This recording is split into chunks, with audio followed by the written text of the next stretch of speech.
여러분들 또 기도 덕분에 아버지 장례식은 잘 치루었어요. 제가 이번에 아버지 장례식을 치르면서 그 느낀 점 하나만 말씀드리고 하려는데, 제가 저희 아버지가 토요일 날 돌아가셨거든요.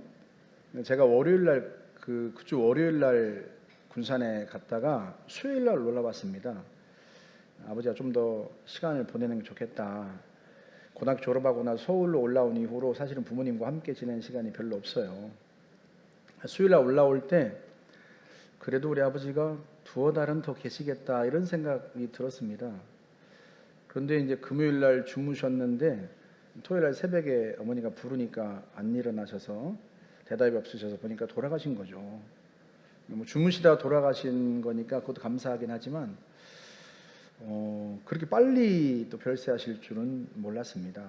그래서 제가 이번에 갔다 오면서 이제 그런 생각이 들더라고요.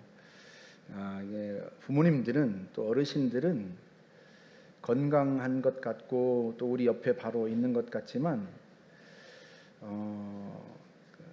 또 하나님이 부르시면 또 금방 가실 수도 있겠다 하는 생각이 들었어요. 그래서 제가 올라오면서 그런 생각이 들었습니다. 우리 곁에 어르신들이 계실 때 좀 더 찾아뵙기도 하고 전화도 드리고 또 신경 써 드려야 되겠다 이런 생각이 들었습니다. 그래서 사실은 뭐 저도 이제 나이가 들어가고 늙어가고 그러는데 우리 곁에 계실 때 조금이라도 더 관심을 갖고 더 신경 써 드리고 해야 되지 않겠나 그런 생각이 들어요. 뭐 어머니도 그래서 그렇게 느끼셨는지 저한테 제가 올라가는데 그런 말씀을 하시더라고요. 올라가면 성도들한테 전화도 좀 자주 하고 좀 찾아가기도 자주 하고 이런 부탁을 하세요. 제가 워낙 전화 안 하는 사람으로 유명해가지고 그래서 아무튼 우리가 또 하나님께서 우리에게 시간 주시는 동안에 또 조금이라도 더 서로 신경 쓰고 또 살피고 해야 되겠다는 생각이 들었습니다. 저부터 그렇게 하겠습니다. 제가 어제 동안에도 이렇게 기도하려고 밤에 이제 기도하러 나왔는데 여기 화분이 다 죽어가요. 여러분은 안 보시는지 모르겠지만 화분이 이게 약간 이렇게 처진 거예요. 처져가지고 제가 아이고야 기도하기 전에 이놈부터 살려야 되겠다 하고 물을 줬어요. 조금 살아난 거 이게 지금. 제 아내가 제가 화분에 물을 줄 때마다 하는 말이 성도를 그렇게 살피세요. 그래. 그래서 제가 요즘 회개 많이 하고 있습니다. 회개 많이 하고 있어요. 네, 하여튼 우리 아버지가 가시면서까지 저한테 좋은 목사 되라고 교훈하고 하신 줄로 알고 잘 하겠습니다. 네, 아멘. 자, 우리 옆에 분을 축복합시다. 당신은 주님의 보석입니다.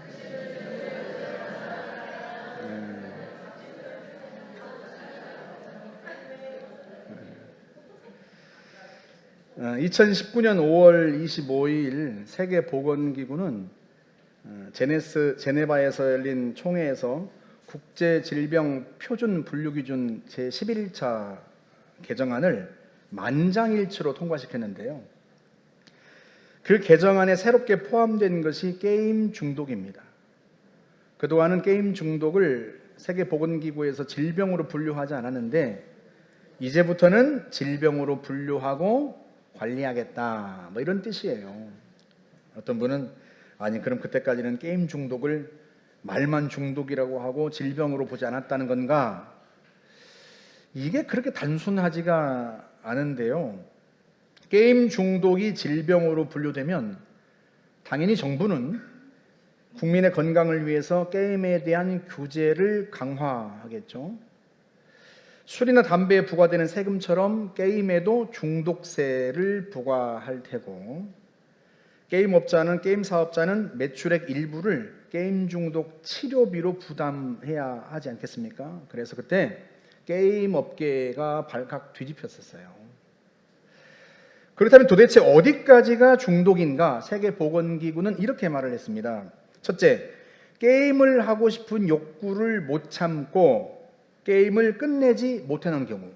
둘째, 다른 일상 활동보다 게임하는 것을 우선시하는 경우. 셋째, 게임 때문에 문제가 생겨도 게임을 중단하지 못해서 가족관계나 직업, 직장, 교육 등의 문제가 발생할 경우.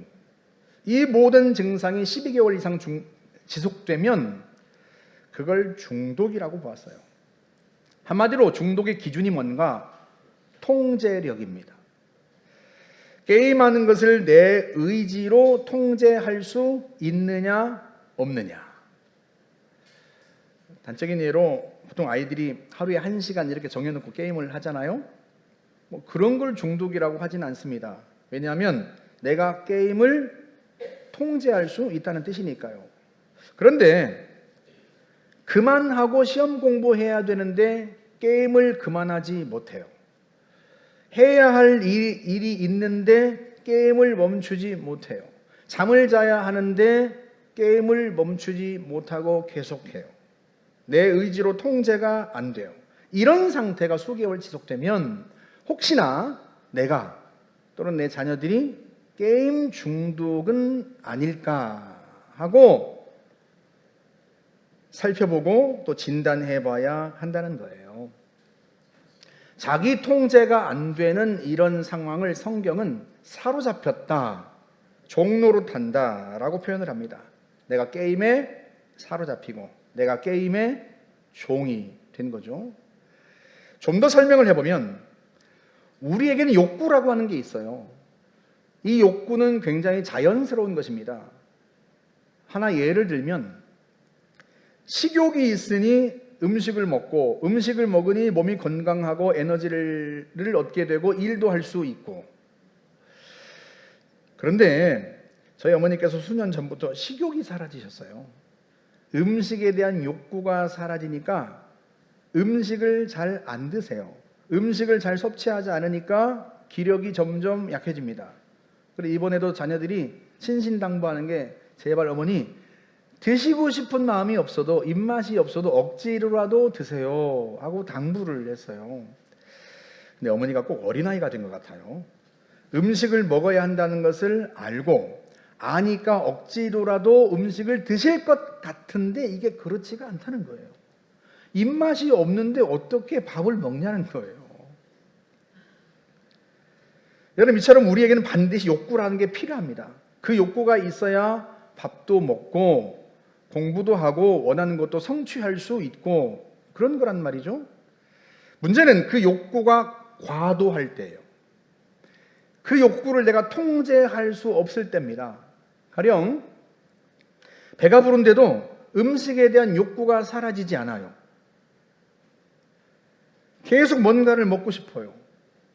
심지어 손가락을 입에 집어넣어서 먹었던 걸 토하고서도 또다시 음식을 먹기 시작합니다. 이러면 우리가 어떤 의심을 하죠? 혹시 폭식증이 아닌가? 의학사전에서 폭식증을 이렇게 정의했습니다. 단시간 내에 약 2시간으로 봤는데 2시간 이내에 일반인들이 먹는 음식의 양보다 명백히 많은 양을 먹고 음식을 먹는 동안 음식 섭취에 대해서 통제력을 잃는 상태. 여러분, 이게 다 뭐에 관한 이야기예요? 통제력에 관한 이야기예요. 통제에 관한 이야기입니다. 내가 욕구를 통제할 수 있는가? 욕구라고 하는 것은 자연스러운 것이고 그 욕구를 통해서 우리가 살아가는 것인데, 하지만 그 욕구 또한 반드시 통제될 수 있어야 합니다. 그런데 그 욕구가 통제되지 않을 때 성경은 그것을 어떤 욕구에 또는 어떤 욕망에 사로잡혔다 또는 그것에 종로로 탄다 그렇게 표현을 하는 거예요. 그런데 성경은 더 중요한 사실을 우리에게 가르쳐 줍니다. 사람들이 통제력을 잃고 무언가에 사로잡히도록 부추기는 세력이 있다는 거예요. 우리 에베소서 2장 한번 볼까요? 2절에 3절. 그때 여러분은 공중의 권세 잡은 자, 곧 지금 불순종하는 아들들 가운데 활동하고 있는 영을 따라 살았습니다. 그때는 우리도 다 그들 가운데 속해 육체와 마음이 원하는 것들을 행하며 육체의 욕망대로 살았습니다. 쉽게 말하면 과도하게 어떤 것을 욕망하도록 부추기는 세력이 있다는 거예요. 그 세력이 뭐예요? 그게 바로 마귀, 사탄입니다. 우리가 예수를 믿기 전에는 그 마귀를 따라 살았다는 거예요. 그 마귀를 따라 산 결과가 무엇이다? 첫 번째는 하나님께 불순종하고, 두 번째는 욕망을 따라 산다. 마귀는 육체 욕망대로 살도록 사람들을 부추깁니다. 자연스러운 욕구, 자연스러운 욕망 그 이상을 욕망하도록 부추기는 거예요. 사람이 분노한다고 다 분을 낼 수 있겠습니까? 그 분을 자기가 통제하죠. 내가 이 분을 발산하면 누군가가 다칠 수 있고 관계가 깨질 수 있다는 것을 알기 때문에 통제하려고 합니다. 하지만 내가 분을 표출하고 싶은 욕구, 화를 내고 싶은 이 욕망을 부추기는 세력이 있어요. 그래서 화가 나면 화나는 대로 해버려. 왜 화를 참고 살아? 화를 참으면 병이 나지. 그러니 네가 무시당하지 말고 화를 분출해. 왜 네가 그렇게 맞고 살아? 맞은 만큼 보복해. 욕망을, 자기의 욕구를 과도하게 분출하도록 부추기는 세력이 있습니다. 야, 돈을 그 정도 벌어서 되겠어? 야, 지금 누구를 도와줄 때가 아니야. 누구한테 지금 기부하고 그럴 때가 아니야. 더 많은 돈을 벌어야지. 부끄러운 얘기입니다만 우리 고모부님은 제 사촌이죠. 제 사촌이 고등학교 다닐 때 등록금을 내주지 않았습니다.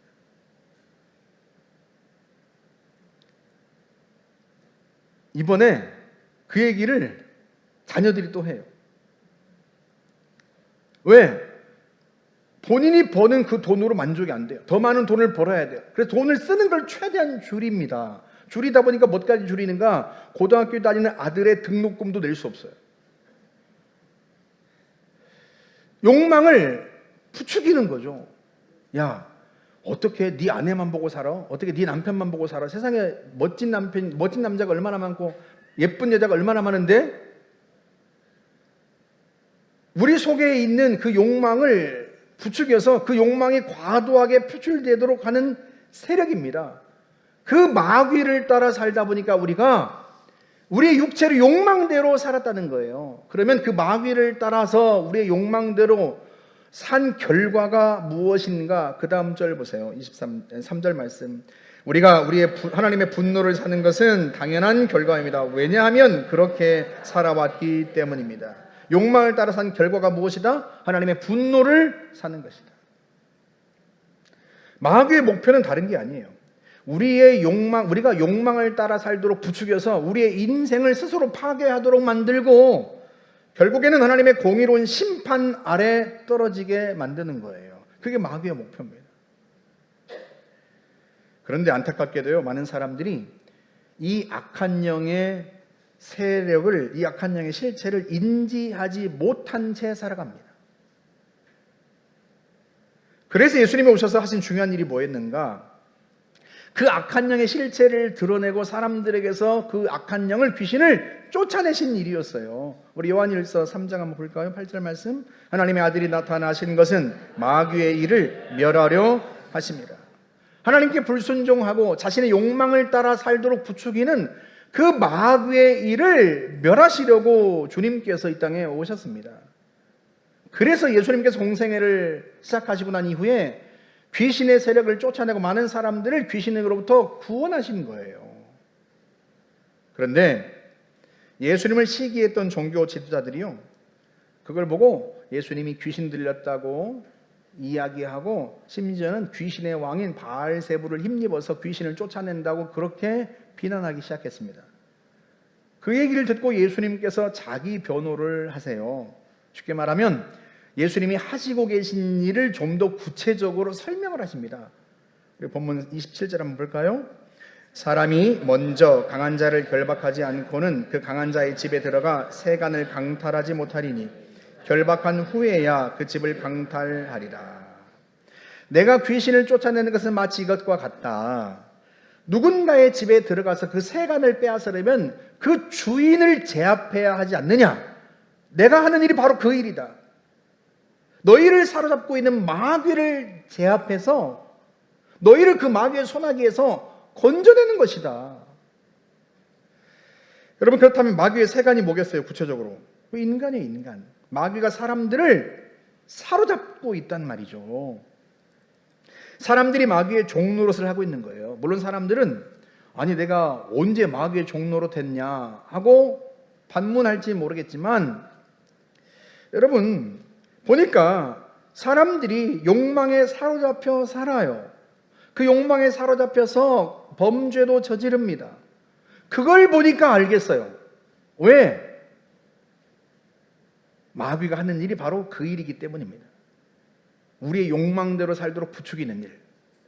그 배후에 마귀가 역사하고 있는 거예요. 쉽게 말하면 사람들은 알지 못하지만, 인식하지 못하지만 마귀에 사로잡혀서 인생을 살아가고 있는 거예요.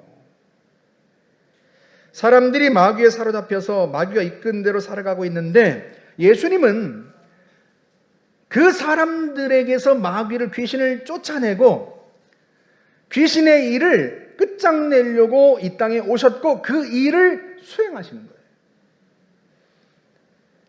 그런데 내 인생에서 마귀가 쫓겨나는 것도 중요하지만 그보다 훨씬 더 중요한 일이 있습니다. 마태복음과 누가복음에서는 예수님께서 이 말씀 이후에 한 가지 덧붙이신 메시지가 있어요. 우리 그 대목을 한번 볼까요? 누가복음 11장 24절 한번 보세요. 더러운 귀신이 사람에게서 나갔을 때에 물 없는 곳으로 다니며 쉬기를 구하되 얻지 못하고 이에 이르되 내가 나온 내 집으로 돌아가리라 하고 가서 보니 그 집이 청소되고 수리되었거늘 이에 가서 저보다 더 악한 귀신 7을 데리고 들어가서 거하니 그 사람의 나중 형편이 전보다 더 심하게 되느니라. 더러운 귀신이 어떤 사람에게서 나갔다가 쉴 곳을 찾지 못하고 다시 돌아와 보니까 집이 청소되고 정돈되었어요. 그리고 비어 있어요. 여러분, 이게 무슨 말인가? 더러운 귀신이 어떤 사람에게서 나갔습니다. 그러면 귀신이 그 사람에게서 나갔으면, 귀신이 그 사람의 인생에서 영향력을 발휘할 수 없게 되면 그 사람이 나아지죠. 집이 정돈되고 청소되고 깨끗한 것처럼 뭔가에 사로잡혔던, 집착했던 행동도 사라지고 생활도 반듯해지고 분노하고 화를 표출하는 일도 좀 적어지고 그러지 않겠습니까? 그런데 보니까 그 마음의 집에 주인이 없어요. 아니 내가 나의 인생에 나의 주인이지 무슨 주인이 있어?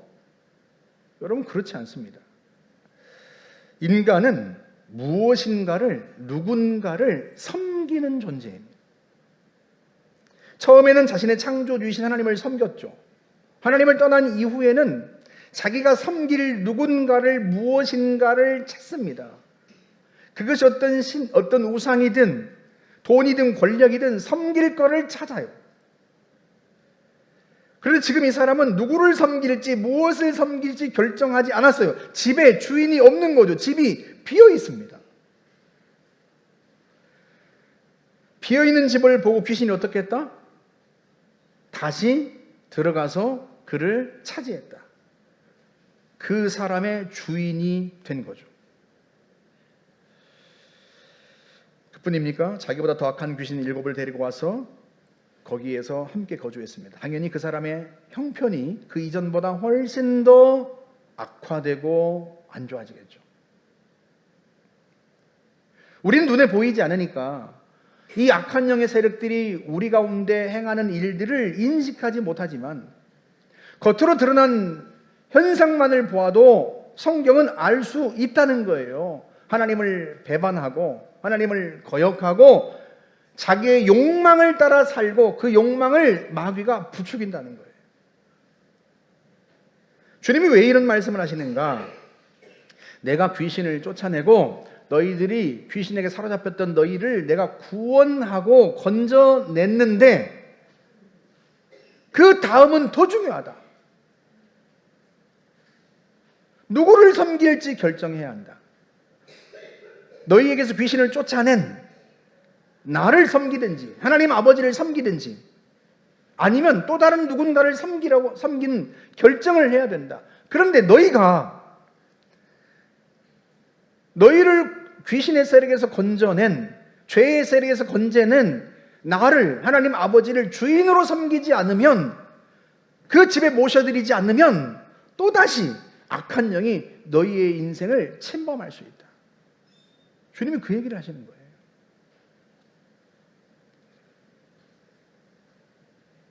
너희를 구원한 나를, 하나님을 주인으로 섬겨야 된다. 너희가 귀신에게 사로잡혀서 욕망대로 살았던 삶을 회개하고 이제는 내가 예수님을 나의 주인으로, 하나님을 나의 주인으로 섬기고 살아야겠다 하고 결정해야 한다. 그 길만이 너희가 살 길이다 하고 말씀하시는 거예요. 왜 그런가? 하나님이 주인 되시면요, 하나님이 우리를 전적으로 책임지시기 때문에 그래요. 우리 요한복음 10장 28절 한번 볼까요? 내가 그들에게 영생을 주노니 영원히 멸망하지 아니할 것이요 또 그들을 내 손에서 빼앗을 자가 없느니라. 그들을 주신 내 아버지는 만물보다 크심에 아무도 아버지 손에서 빼앗을 수 없느니라. 아멘. 그 어떤 세력도요, 우리의 주인 되신 예수 그리스도로부터, 하나님 아버지로부터 우리를 빼앗을 수 있는, 강탈할 수 있는 세력이 없어요. 하나님보다 크신 세력이 없습니다. 그래서 마귀가 활동하는 이 세상에서 우리가 인생을 정말로 하나님이 계획하셨던 본래의 그 아름다운 인생을 살아갈 수 있는 유일한 길은 다른 게 없어요. 예수 그리스도를 나의 주인으로 섬기고 하나님 아버지를 나의 주인으로 모시고 살아가는 것입니다. 그럴 때에야 예수 안에서만 우리는 진정한 자유를 누릴 수 있고 하나님이 이 땅에 우리를 보내시면서 계획하셨던 그 본래의 아름다운 인생을 살아갈 수가 있는 거예요. 우리 고린도서 3장 17절 보세요. 주는 영이시니 주의 영이 계신 곳에는 자유가 있느니라. 아멘. 사랑하는 여러분, 여러분은 예수 그리스도를 여러분의 주인으로 모셨습니까? 여러분이 인생을 살아가면서 가장 잘한 일을 꼽으라면 아마 그것은 예수 그리스도를 여러분의 주인으로 모셔드린 일이에요. 왜? 주님이 여러분을 책임지시고 여러분의 인생길에서 여러분과 함께 가시기 때문이죠. 그런데 혹시 어느 순간 내 안에 오셔서 나의 주인이 되시고 나와 함께 살기 원하셨던 그 주님을 여러분들이 여러분의 마음 밖으로, 여러분의 인생 밖으로 몰아내시지는 않았습니까? 우리 계시록 3장 20절 한번 보실까요? 볼지어다 내가 문 밖에 서서 두드리노니 누구든지 내 음성을 듣고 문을 열면 내가 그에게로 들어가 그와 더불어 먹고 그는 나와 더불어 먹으리라. 예수님이 어디 계세요 지금? 문 밖에. 문 밖에서 뭘 하고 계세요? 문을 두드리고 계십니다. 왜 문을 두드리고 계세요? 안에서 문을 열어주지 않기 때문입니다. 여러분, 이게 불신자들에게 하나님이, 주님이 하시는 말씀이 아니에요. 그때 당시 라오디게아 교회 성도들에게 하신 말씀입니다. 다시 말하면 성도들이 예수를 믿고 예수 그리스도를 자신의 구주로 영접하고 예수님과 함께 살았는데 어느 순간 예수님을 다시 자기 인생의 밖으로 몰아낸 거예요. 예수님을 자기 집에서 몰아낸 거예요. 왜? 주님이 자꾸 간섭하거든요. 너 그렇게 살면 안 돼. 이제는 그거 고쳐야지. 너 용서해야 돼. 언제까지 그렇게 증오를 품고 살 거야? 너 사랑해야 돼. 그 길만이 네가 가장 행복할 수 있는 길이야. 자꾸 간섭하시는 거예요. 그 간섭이 싫은 거죠. 내가 내 인생의 주인인 줄 알고 살았다가 예수를 믿고 하나님의 자녀가 되어 감사했는데 주님이 나의 질병도 치료해 주시고 내 인생길도 인도해 주시고 좋았는데 자꾸 주님이 간섭하기 시작하시는 거예요. 할 수만 있는 대로 화평하게 살아야 된다. 모든 사람과 화해해야 한다. 자꾸 내 속에서 일어나는 분노와 증오를 주님이 자꾸 걷어내시려고 하는 거죠. 그게 싫은 거예요. 그래서 주님하고는 도저히 못 살겠습니다. 그리고는 내 마음 속에서, 내 인생 속에서 예수님을 밖으로 몰아낸 것입니다. 다시 말하면 성도들이 주인이신 예수님을 몰아내고 어느새 자기가 또 주인 행세를 하는 거예요. 사진 하나 보여주시겠어요? 예전에 은평 성모병원에 갔을 때 제가 찍은 사진이에요. 저분의 얼굴이 안 보이기 때문에 초상권 침해는 아닙니다.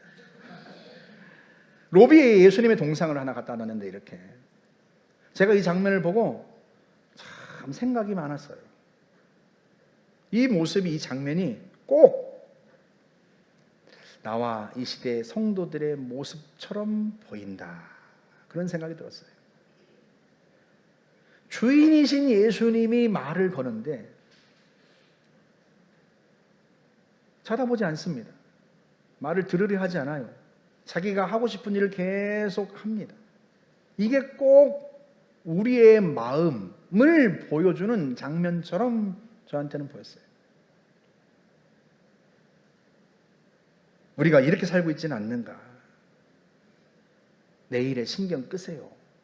우리가 예수님께 그렇게 예수님을 대하고 있지는 않는가? 내게 어려움이 생겼을 때 주님께 도움을 간절히 구했고 간청했는데, 그래서 그 문제가 해결되고 나니까 주님의 간섭이 싫은 거죠. 내가 내 마음대로 살고 싶어요. 예수 믿기 이전처럼 내 욕망대로 살고 싶어요. 그게 1세기 라오디게아 교회 성도들의 모습이었습니다. 이게 지금 이 시대의 우리의 모습은 아닐까? 예수님께서 자기 변호를 하시는 중에 어머니와 동생들이 그 집에 왔어요. 문 밖에 서 계신 거죠. 사람들이 당신의 어머니와 동생들이 와 있습니다. 그랬더니 주님이 대답하시기를, 우리 본문 33절부터 볼까요? 대답하시되 누가 내 어머니이며 둘러앉은 자들을 보시며 이르시되 누구든지 하나님의 뜻대로 행하는 자가 자매요 어머니이니라. 누가 예수님의 가족이라고 말씀하세요? 하나님의 뜻대로 행하는 자. 그런데 이 하나님의 뜻대로 행하는 자가 내 가족이다, 이 말씀을 누구를 보시면서 지금 하고 계신 거예요? 둘러앉은 자들을 보시면서 이들이 내 가족이다, 이들이 하나님 뜻대로 행하는 자이기 때문이다 하고 말씀하시는데, 여러분 그럼 이 둘러앉은 자들은 누구입니까? 어떤 사람들이 지금 예수님 주위에 둘러앉아 있어요? 이 본문의 서두로 다시 돌아가 볼까요? 20절 말씀. 집에 들어가시니 무리가 다시 모임으로 식사할 겨를도 없는지라. 무리.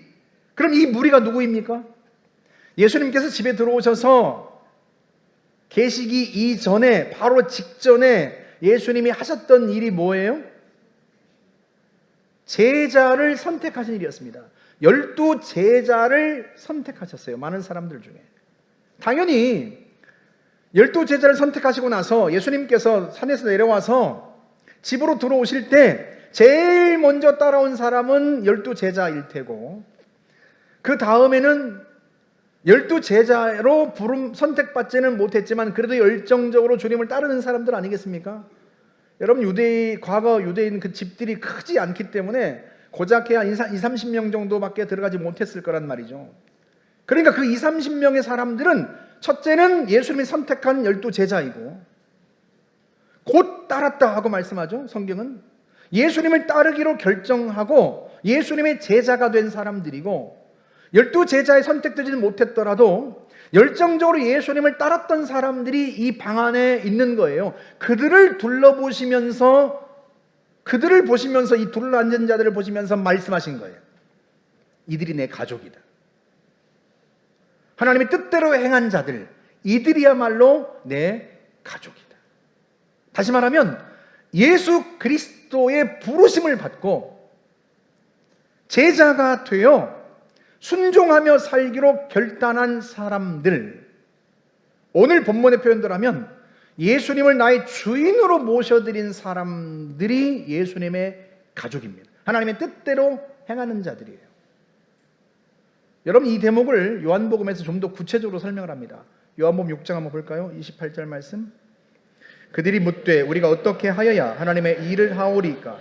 예수께서 대답하여 이르시되 하나님께서 보내신 이를 믿는 것이 하나님의 일이니라. 하나님께서 보내신 분 예수 그리스도를 믿는 것이 하나님의 일입니다. 하나님의 뜻대로 행하는 것입니다. 그분을 주인으로 모시고 사는 것이 하나님이 우리에게 행하시고자 하셨던 일이고 하나님의 뜻입니다. 더는 자기 욕망을 따라 살지 않고 예수님을 주인으로 모시고 예수님께 순종하며 그분과 함께 인생길을 가는 사람, 그게 제자고 그게 성도입니다. 요한계시록 3장 20절에서 말씀하죠. 문을 열면 내가 들어가서 그와 함께 더불어 먹고 그도 나와 함께 더불어 먹을 것이다. 주님은 우리와 함께 살고 싶은 거예요. 사시는데 손님으로 와서 사시는 게 아니고 주인으로 오셔서 우리와 함께 살기를 원하세요. 주인은 더군다나 예수님 자신이 생명까지 내어놓고 얻은 자녀이니까 우리가 더군다나 그런 자녀와 함께 주님이 살아가면서 주님이 원하시는 게 뭐겠습니까? 하나님께서 우리를 이 땅에 보내실 때 계획하셨던 그 아름다운 계획들을 다 실행하고 하나님 우리에게 주신 꿈과 비전을 성취하고 이 땅에서 정말로 복된 삶을 살아가는 것 아니겠습니까? 그래서 간섭하세요. 그래서 말씀하시고 그래서 권고하시고 그래서 감동하시고. 왜 용서하기 싫은 사람을 그렇게 용서하라고 하실까? 나는 그 사람 꼴도 보기 싫습니다. 주님 나라 가서 우리 아버지가 이놈이 하고 말씀하시겠지만 우리 아버지 평소 지론, 한 번 안 보면 난 끝까지 안 봐. 우리 아버지 성질이 그러셨어요. 한 번 꼴 보기 싫은 사람은 죽을 때까지 안 봐. 아마 이 중에도 계실 거래 아마. 끊임없이 용서하라고 권면하고 끊임없이 주님이 말씀 중에서 기도하는 중에 말씀하시는데요. 왜? 용서해야 관계가 풀어지고 관계가 풀어져야 그 관계 속에서 하나님께서 주시고자 하는 복이 있단 말이에요. 그런데 그 간섭이 어느 순간 싫어지는 거예요. 내 마음대로 살고 싶어. 내 욕망대로, 내 욕구대로 살고 싶어요. 그러다 보니까 주님을 자꾸 이제는 주인으로 오셨는데, 주님은 함께 살고 싶어 오셨는데 주님의 얘기가 듣기 싫고 주님의 권면이 듣기 싫고 나중에는 주님 얘기를 안 들으려고 하는 거죠.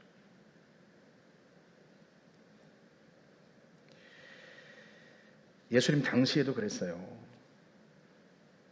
이 사람들이 처음에는 주님을 온전히 섬기는 것 같았어요. 그런데 자기들이 원하는 대로 주님이 움직여주지 않으세요. 이 요한복음 6장의 상황이 그래요. 이 사람들이 예수님을 자기들의 임금으로 삼고 싶어요. 그러면 먹고 사는 문제가 해결될 것 같아요. 왜? 오병이의 기적을 일으키시는 분이니까.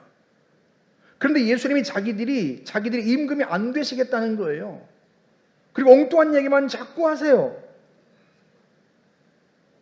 그러자 그들이 어떻게 하는가? 요한복음 6장 66절 한번 보세요. 그때부터 그의 제자 중에서 많은 사람이 떠나가고 다시 그와 함께 다니지 아니하더라. 제자 중에서 많은 사람이 떠나갔습니다. 왜? 예수님이 자기들이 원하는 대로 움직여주지 않으세요. 거꾸로인 거죠. 주님이 요구하시는 거예요. 그게 싫어요. 그게 싫어서 주님을 떠납니다. 많은 제자가 그랬다는 거예요. 예수님께서 귀신을 쫓아내고 병을 고쳐주고 문제를 해결해주고 그게 고마운데, 예수님을 나의 주인으로 섬기고 싶지는 않고 예수님의 간섭을 받으며 살고 싶지는 않아요. 그래서 주님을 떠나는 거죠. 이게 혹시 이 시대에 우리의 모습은 아닐까? 사랑하는 여러분, 우리는 누군가를 섬기는 존재입니다. 문제는 누구를 섬길까 하는 거예요. 악한 영을 따라 욕망대로 살 것인가? 아니면 평생 예수 그리스도를 나의 주인으로 모시고 그분께 순종하고 제자로 살 것인가? 제자가 되었다고 하는 것이 내가 온전한 사람이 되었다는 뜻은 아닙니다. 예수님께서 마가복음 3장에서 12제자를 선택하셨을 때 이들이 온전하고 성숙한 사람이기 때문에 선택한 게 아니라고 그랬죠. 이제 막 제자의 길에 들어섰을 뿐이에요.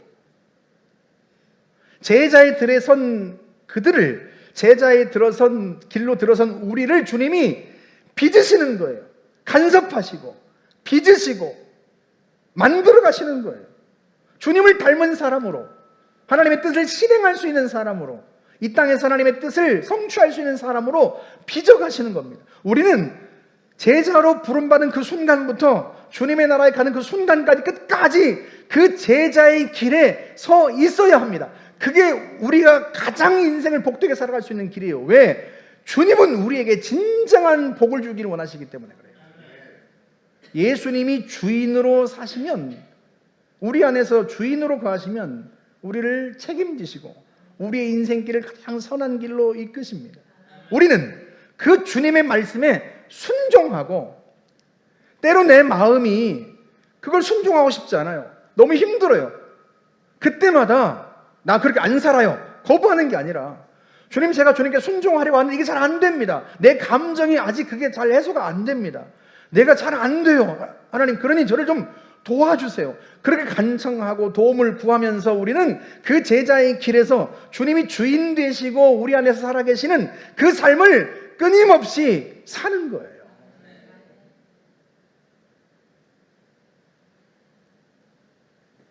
시작한 제자의 길을, 그 길에서 벗어나지 않고 주님 나라 가는 순간까지 그 길을 가는 거죠. 주님의 간섭을 받으면서, 주님의 인도를 받으면서, 그게 우리가 사는 길입니다.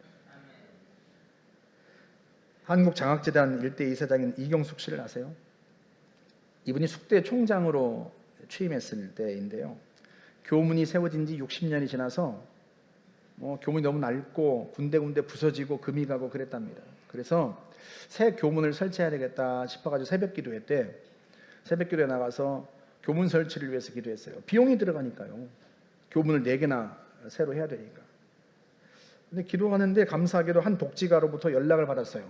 교문 설치 비용을 기부하겠다는 거예요. 단 조건이 있어요. 새로 설치하는 교문에 성경 구절을 새겨 넣는 조건이에요. 근데 숙대가 기독교 학교가 아닌데 일반 대학교 교문에 성경 구절을 새겨 넣는 게 이게 쉬운 일이 아니잖아요. 그래서 일단은 4개의 성경 구절을 뽑았어요. 그럼 교무회의에 붙였습니다. 찬반 토론을 벌였어요. 그리고 2주 동안 학생회와 동창회에도 공문을 보내고 이제 의견도 수렴을 했습니다. 감사하게도 그 결과 모든 것을 총장에게 일임한다는 동의를 받았어요. 그렇게 해서 4개의 성경 구절이 새겨진 교문을 설치했는데, 물론 지금은 그게 좀 옮겨지긴 했습니다만, 그때 새겨 넣은 말씀 중 하나만 볼까요? 우리 이사야서 60장 1절 말씀. 일어나라, 빛을 발하라. 이는 네 빛이 이르렀고 여호와의 영광이 네 위에 임하였음이니라. 일어나라, 빛을 발하라.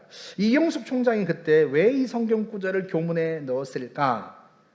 아마 이런 의도 아니었겠습니까? 이런 바람 아니었겠어요? 자기 학생들이 이 세상에서 빛을 발하는 삶을 살았으면 좋겠다. 그런데 우리가 정말로 이 땅에서 빛을 발하면서 살려면 예수 그리스도께서 우리의 주인이셔야 합니다. 왜냐하면 우리는 스스로 빛을 내는 존재들이 아니에요. 여호와의 영광이 우리 위에 임했기 때문에 우리가 빛을 내게 된 거지, 우리 스스로 빛을 내는 존재들이 아닙니다. 예수님께서 너희가 세상의 빛이라고 말씀하셨을 때, 그때 그 너희는 하나님이, 예수 그리스도께서 우리 안에 오셔서, 빛이신 예수께서 우리 안에 오셔서 거하신 상태를 말하는 거예요. 그러니 우리가 이 어둠의 세력이 활동하고 있는 이 시대에 빛을 발하고, 우리가 어둠의 세력에 간섭받지 않고 우리가 빛을 발하면서 살려면, 또 어둠 속에 있는 사람들을 끄집어내고 그들의 인생을 구원하려면 예수 그리스도가 여전히, 빛이신 주님이 여전히 우리 안에 계셔야 합니다. 주인으로서. 그때 우리는요, 어둠의 세력을 물리치는 빛으로 살아갈 수 있고, 어둠에 사로잡힌 사람들을 구원해내는 빛의 자녀로 살아갈 수 있는 거예요. 주님은 그걸 원하십니다. 바라기는 저와 여러분들이 제자의 길로 들어섰으니 평생에 주님이 무슨 말씀을 하시더라도 내가 순종하고 이 길을 끝까지 가리라, 그 결단과 각오를 가지고 사시고, 매 순간 우리의 주인 되신 주님의 도우심을 구하면서 살아서 저와 여러분들이 주님의 나라에 이를 때, 주님 앞에 갔을 때 칭찬받고 하나님께 영광 돌릴 수 있기를 주님의 이름으로 축복합니다. 우리 같이 한번 찬양하겠습니다. 주님 말씀하시면 내가 나아가리다. 주님 뜻이 아니면 내가 멈춰서리다. 우리에게 찬양을 부르면서 제가 주님 뜻대로 살겠습니다, 순종하며 제자로 살아가겠습니다 결단하면서 같이 한번 찬양하고 기도하십시다.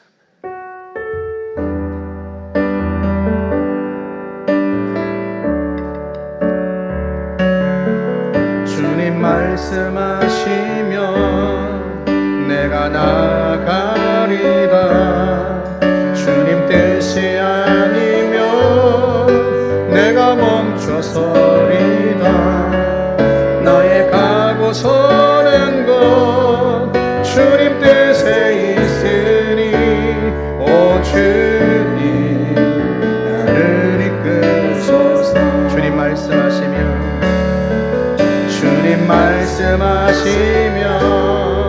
내가 나아가리라. 주님 뜻이 아니면 내가 멈춰서리다. 나의 가고 서는 것 주님 뜻에 있으니, 오 주님 나를 이끄소서. 뜻하신 그곳에 나 있기 원합니다. 이끄시는 대로 순종하며 살리니, 연약한 내 영혼 통하여 일하소서.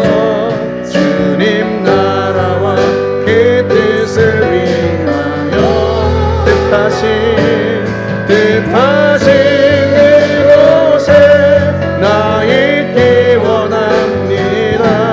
이끄시는 대로 순종하며 살리니, 연약한 내 영혼 통하여 일하소서. 주님 나라와 그 뜻을 위하여, 오 주님 나를 이끄소서. 이 시간 기도하는데요, 첫 번째는 우리가 회개하면서 기도하십시다. 예수님을 나의 주인으로 모셨음에도 불구하고 여전히 내가 내 인생의 주인인 것처럼 살아가고, 주님의 간섭과 주님의 말씀을 듣기 싫은 것처럼 행동한 적은 없었는지 우리 자신을 돌아보면서 이 시간 회개하고, 주님 제가 제자로 살겠습니다. 끝까지 주님 내 안에 모시고 주인으로 모시고 주님 말씀 따라 끝까지 살아가겠습니다. 도와주십시오. 첫 번째, 기도하고, 두 번째는 여러분이 가지고 있는 기도 제목들이 있고 소원이 있지 않습니까? 그 동기를 다시 한번 살피면서 기도했으면 좋겠습니다. 내 병을 고쳐주십시오. 내 자녀의 병을 고쳐주십시오. 물론 자녀가 건강하게 사는 게 중요하기 때문에, 내가 건강하게 사는 게 좋으니까 당연히 우리가 그렇게 기도하죠. 하지만 주님이 이 땅에 나를 보내실 때 계획하셨던 그 본래의 뜻, 내가 주님 뜻대로, 주님의 소원대로, 주님이 내게 주신 비전과 꿈을 이루면서 주님이 내게 주신 사명을 성취하며 살 수 있도록 주님 제게 건강을 주십시오. 제게 기회를 주십시오. 기도하고, 재정을 위해서 기도한다면 단순히 내가 더 좋은 차, 더 좋은 집 살기 위해서가 아니라, 내가 하고 싶은 것 마음대로 마음껏 하고 싶어서가 아니라, 그보다는 주님이 하라고 하시는 일, 내게 주신 사명, 다음 세대를 세우고 교회를 세우고 많은 사람을 구원하고 하나님의 뜻을 실현하기 위하여 필요한 그 재정을, 우리 동기를 새롭게 해서 이 시간 하나님 앞에 이 두 가지를 놓고 같이 한번 기도했으면 좋겠습니다. 같이 한번 기도하십시다. 전능하신 하나님 아버지, 먼저 하나님 앞에 회개하며 예수 그리스도를 나의 주인으로 모시고 나를 구원하신 하나님을 찬양하며 나를 구원하신 주님과 함께 인생을 살아간다고 너무 좋아해서 주님의 제자로 살아가고 성도로 살아가는 동안 주님이 우리에게 하시는 말씀이 때로는 부담스럽고 주님이 내게 하시는 간섭이 때로는 싫기도 하고, 그래서 어느 순간 주님의 말씀을 더 이상 듣고 싶지 않고 내게 좋은 말만, 내게 유익한 말만, 내가 듣고 싶은 말만 가려듣는 그런 생활을 하지 않았는지 우리 자신을 돌아봅니다. 주님이 무엇을 말씀하시더라도, 어떻게 말씀하시고 감동하시더라도 순종하며 살아야, 하나님 아버지, 때로는 그 말씀이 부담스럽고 때로는 내가 아직 그렇게 살 수 없는 사람이라서 일부러 듣지 않기도 했습니다. 하나님, 그러나 주님이 무엇을 말씀하시는 순종하며 살기 다시 한번 결단합니다.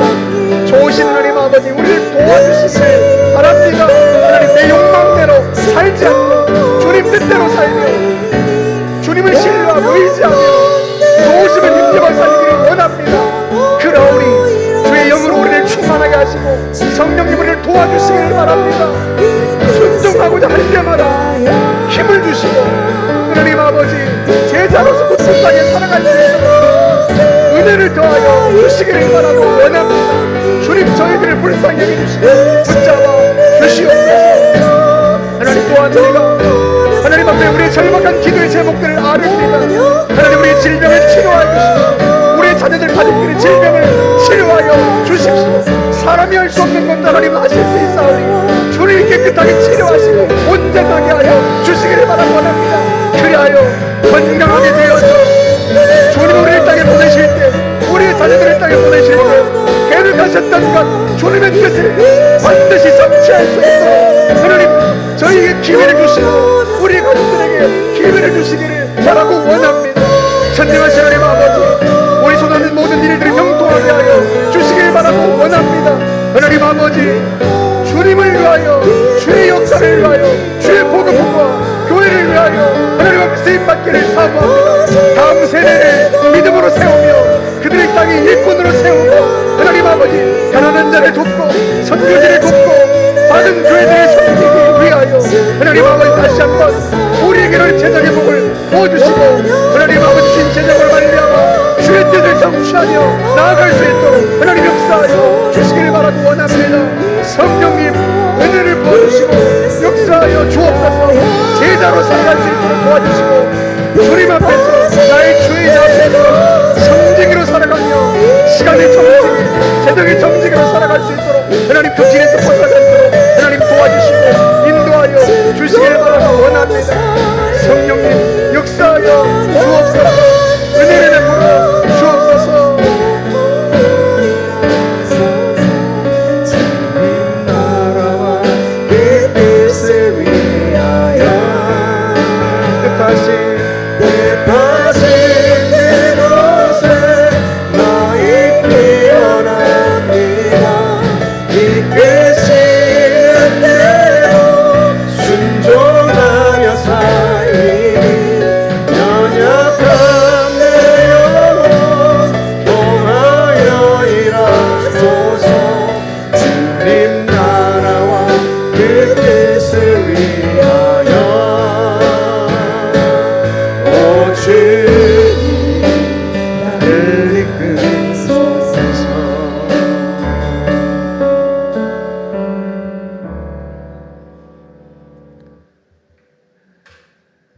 우리가 더는 내 욕망에 이끌려 살지 않고 내가 주인인 것처럼 살지 않고 예수 그리스도가 나의 주인이시오니 주님과 함께 살기를 원하고 주의 뜻에 순종하며 주님을 따라 제자로 살아가기를 원합니다.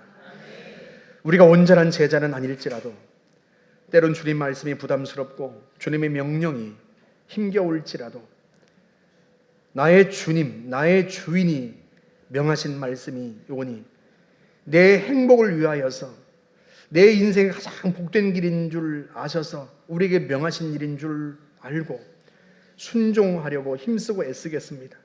때로는 하나님 아버지, 우리가 아직 부족하고 연약하여서 주님께 순종하기 어려울 때가 있다는 것 주님도 아십니다. 그때마다 우리가 주님께 구하오니 우리를 불쌍히 여겨주시고 우리에게 은혜를 부어 주시옵소서. 성령님을 우리 가운데 충만하게 부어 주시어서 성령의 도우심을 힘입어서 주님께 순종하고 주의 말씀에 순복하여 꿋꿋하게 제자의 길을 걸어갈 수 있도록 하나님 인도하여 주시옵소서. 좋으신 하나님, 우리가 구합니다. 우리의 자녀들을 강건하게 하여 주시옵소서. 우리의 배우자를 질병에서 치유하여 주시옵소서. 우리를 건강하게 하여 주시옵소서. 그래 하나님 주신 기회, 하나님 주신 시간 동안 주님께서 이 땅에서 우리에게 명하신 일들을 수행하며 주님의 영광을 드러내며 우리가 가장 복된 인생길을 누릴 수 있도록 하나님 역사하여 주시옵소서. 나사렛 예수의 이름으로 명령하노니 더러운 질병의 세력들은 나에게서 떠나갈 지어다. 더러운 질병의 세력들은 예수의 이름으로 명령하노니 우리의 가족과 우리의 자녀들에게서 떠나갈 지어다. 나사렛 예수의 이름으로 사는 성도들은 건강하게 회복될 지어다. 전능하신 주님, 우리 손나라하는 모든 일들을 형통하게 하여 주시옵소서. 하나님 아버지, 우리의 욕망 때문이 아니라 하나님 아버지, 우리의 동기를 바로 세웁니다. 주님을 위하여, 주의 일을 위하여, 사람을 구원하고 영혼을 세우는 일을 위하여, 다음 세대를 일으키고 이 땅에 진정한 지도자들을 세우는 일을 위하여 쓰임받기를 원하오니 주님, 저희들을 붙잡아 주옵소서. 지혜와 총명의 영이요 모략과 재능의 영이신 성령께서, 여호와를 경외하는 영이신 성령께서 우리 가운데 충만하게 임하여 주시어서 사랑하는 성도들이 하는 모든 일들이 형통하게 하시고 여호와의 복을 베풀어 주시옵소서. 여호와의 복을 베풀어 주옵소서. 그래야 주의 뜻을 성취하는 삶을 살아가도록 역사하여 주시옵소서. 주님 행하실 걸 확신합니다. 주님, 우리 인생을 통하여 영광을 받으시고 주의 뜻을 성취하여 주옵소서. 예수님의 이름으로 기도하옵나이다. 아멘.